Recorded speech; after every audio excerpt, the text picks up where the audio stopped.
दोस्तों आज कोर्ट में क्या हुआ ये पूरी वीडियो इस बारे में है। इसमें मैं आपको शुरुआत करना चाहूँगा इस वीडियो की अलख आलोक श्रीवास्तव जी की साइड से ही। एडवोकेट अनुबा श्रीवास्तव शाही जी की तरफ से आज पूरी कोर्ट की कार्रवाई के बाद 3 इम्पॉर्टेंट ट्वीट्स किए गए हैं और वो ट्वीट्स मैं सबसे नीचे वाला जो ट्वीट है यहाँ से आप शुरुआत कीजिए तो आपको पता चलेगा कि महाराष्ट्र की तरफ से और सिंघवी जी की तरफ से कुछ डॉक्यूमेंट्स को जमा करने में देरी की गई है, नहीं जमा किए गए और उसी की वजह से ये पूरी कार्रवाई जो है ये छात्रों का जो पक्ष है वो डिले हुआ है। इसके साथ ही उन्होंने ये भी कहा है कि सिंघवी जी की तरफ से इस पूरे मैटर को एक अलग ही डायरेक्शन में अलग अलग स्टेट्स की तरफ ले जाया गया, जो कि इस पूरी डिले के पीछे एक कारण उन्होंने बताया।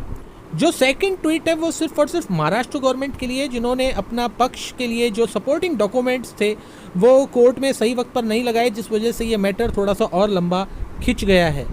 इसके बाद उन्होंने एक ओवरऑल अपना व्यू रखा है और उन्होंने बताया है कि ये पूरा मैटर ये जानते हुए कि कितना इंपॉर्टेंट है, सेंसिटिव है छात्रों के पक्ष के लिए, इस मैटर को लंबा खींचा गया, जो कि एक बहुत अच्छी चीज़ नहीं है।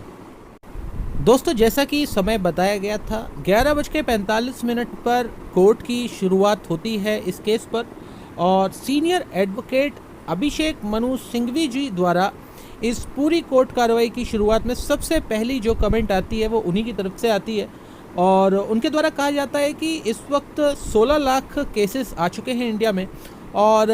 ये जो यूजीसी ने अपनी गाइडलाइंस जारी की हैं इनको बनाते वक्त और इसी के साथ जो पिछले कुछ दिनों में एफिडेविट जारी किए गए हैं यूजीसी की तरफ से, उनको बनाते वक्त यूजीसी ने अपने दिमाग का बिल्कुल भी इस्तेमाल नहीं किया। ये शब्द थे सीनियर एडवोकेट अभिषेक मनु सिंघवी जी के,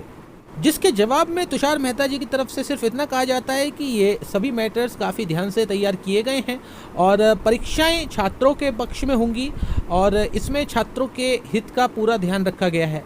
जिसके बाद कोर्ट 15 मिनट का ब्रेक ले लेती है क्योंकि अगले भी केसेस होते हैं, उस वजह से तकरीबन 15 मिनट बाद फिर दोबारा कार्रवाई शुरू होती है और जैसे ही कार्रवाई शुरू होती है तो यूजीसी के वकील तुषार मेहता जी की तरफ से कहा जाता है कि सभी रिजॉइंडर्स को कंपाइलेशन करने के लिए उन्हें सोमवार तक का वक्त दिया जाए,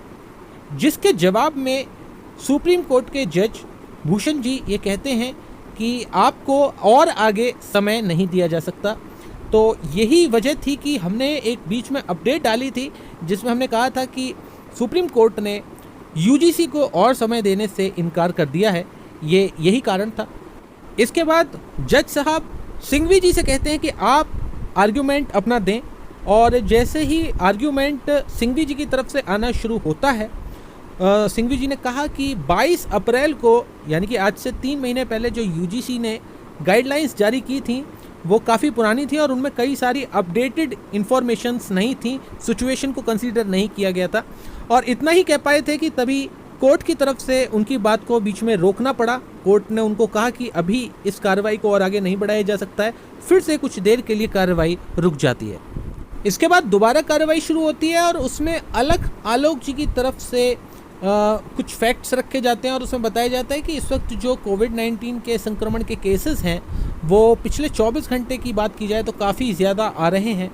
और इसके बाद senior advocate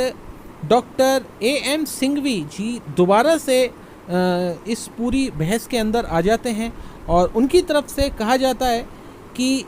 there was a 160 degree reversal of UGC guidelines in जुलाई।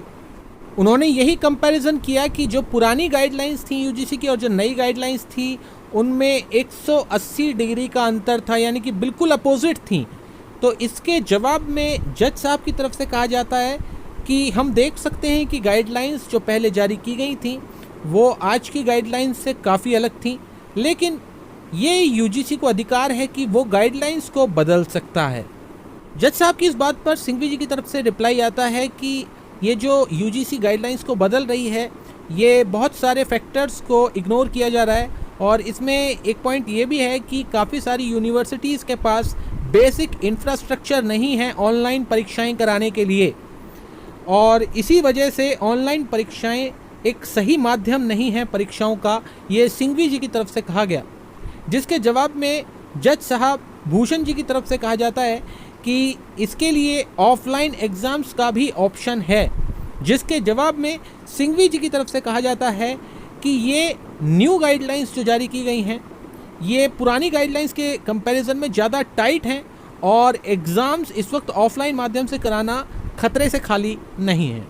इसी के साथ सिंघवी जी की तरफ से ये भी कहा जाता है कि इस वक्त अलग अलग स्टेट्स में काफ़ी हालात जो हैं वो अलग किस्म के हैं और बाद में परीक्षाएं कराना भी कहीं ना कहीं संभव नहीं हो पाएगा, जिसके जवाब में जज साहब की तरफ से पूछा जाता है कि क्या स्टेट्स की डिज़ास्टर मैनेजमेंट कमेटी की जो रिपोर्ट है क्या वो आपके द्वारा जमा की गई है। तो सिंघवी जी की तरफ से रिप्लाई दिया जाता है कि हम उसे जमा कर देंगे। यहाँ पर सबसे इम्पोर्टेंट पार्ट आता है इस कार्रवाई का, जहाँ से अगली तारीख का जन्म होता है।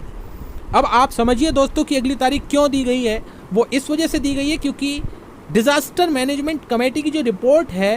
वो सिंघवी जी की तरफ से नहीं लगाई गई थी और वो यानी कि छात्रों के पक्ष की ही यहाँ पर एक कमी निकाली गई है। इस वजह से अगली तारीख गई है। हमारा केस कोई कमज़ोर नहीं हुआ है, सिर्फ थोड़ा डिले हुआ है और वो डिले कहीं ना कहीं हमारी ही गलती की वजह से हुआ है। अब यहाँ पर बताया जा रहा है कि सिंघवी जी ने कहा है कि हम ये रिपोर्ट लगा देंगे। इसके बाद सिंघवी जी हाईलाइट करते हैं रियल टाइम इश्यूज़ को और वो बताते हैं कि वेस्ट बंगाल और महाराष्ट्र में बहुत सारी ऐसी यूनिवर्सिटीज़ हैं जो कि कोविड सेंटर बन चुकी हैं, जिसकी वजह से भी परीक्षाएं करा पाना फ़िलहाल संभव नहीं है। इसके बाद सिंघवी जी कहते हैं कि 6 जुलाई की जो गाइडलाइंस थी वो MHA की गाइडलाइंस को इग्नोर करती हैं और BCI ने भी एग्ज़ाम्स कैंसिल किए हैं। और फिर उसके बाद एक अच्छी बात सिंघवी जी की तरफ से भी कही जाती है। वो कहते हैं कि अगर एग्ज़ाम नहीं कराए जाते हैं तो कोई पहाड़ नहीं टूट पड़ेगा। इसके बाद कोर्ट की तरफ से कहा जाता है कि आपको 7 तारीख तक ये डिज़ास्टर कमेटी की जो रिपोर्ट है इसको कोर्ट में जमा करना है और इसका जो रिजॉइंडर है उसके लिए 2 दिन दिए जाएंगे और जो फाइनल कार्रवाई होगी अब वो 10 अगस्त को की जाएगी। एक बार फिर दोस्तों आज की पूरी कोर्ट की कार्रवाई ख़त्म हो गई है और हमेशा की तरह मैं आपसे दोबारा यही कहूँगा कि जो रेस्पॉन्स या जो इस वक्त वकीलों की तरफ से जो ऑब्जर्वेशन है इस पूरे केस पर वो सबसे इम्पॉर्टेंट होगी। तो हम अभिषेक मनु सिंघवी जी के जो भी इस पूरे केस के ऊपर वक्तव्य हैं उनको और अलग आलोक जी का जो भी इस पूरे केस पर कहना है इसको हम ऑब्जर्वेशन के अंदर रखे हुए हैं और जैसे ही कोई अपडेट आएगी इनकी तरफ से क्या कहना है आज की पूरी कार्रवाई के ऊपर हम उसको आपके सामने ज़रूर रखेंगे। तब तक के लिए मैं लेता हूं आपसे इजाज़त। धन्यवाद।